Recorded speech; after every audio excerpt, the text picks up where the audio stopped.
Good. How are you? Good.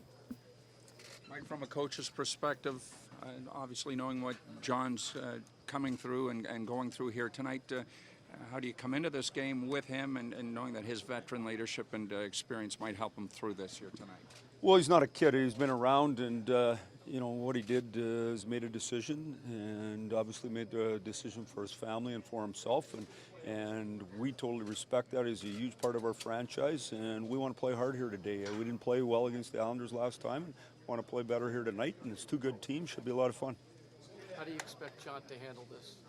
Well, just fine. I mean, we chatted a bit this morning about it.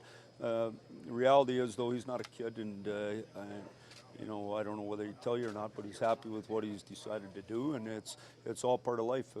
At times, you got to make decisions, and you make decisions based on your family, and not on what the rest of the world thinks, but what on your family and you think, and what's best for you and your family.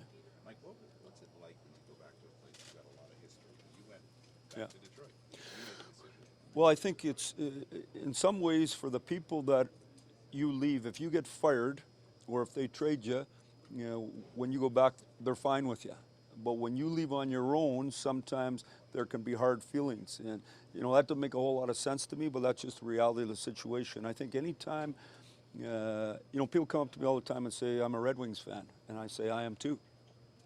John's an Islander fan. Will be for life. Spent a long time here and did everything he could while he was here, and now he's doing the same for the Leafs. Share a little bit about the impact that he's had on your team this season and how he's fit in through, for 60 plus games.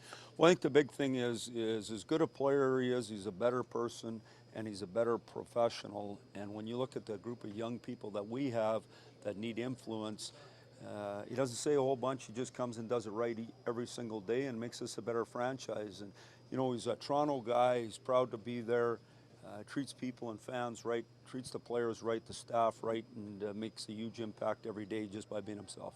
As a coach around this league for a long time and having the relationship you did with Detroit, what's your perspective on fans handling situations like this? There's been a lot of conversation about how the Islanders fans will respond when John hits the ice. Well, I think the biggest thing for me is when you pay your money, you can say what you want.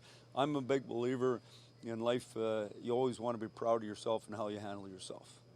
Period. And I think we've all had moments in our life that we've had some things slip out that you'd like to get back. You can't get them back. I know my wife gives me a good tightening on that stuff on a regular basis.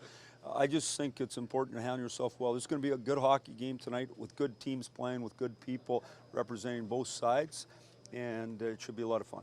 Does having a playoff-like atmosphere might benefit the team moving forward at all? Well, I don't know. Everyone talks about that during the year. It's a playoff-type atmosphere. I've never seen one of those until the playoffs, to be honest with you. But it's going to be a good game. The fans are excited. Obviously, this looks like the morning press conference in Toronto, so they must be excited out of town. We don't usually have this. So there's people here, and we're fired up, ready to go.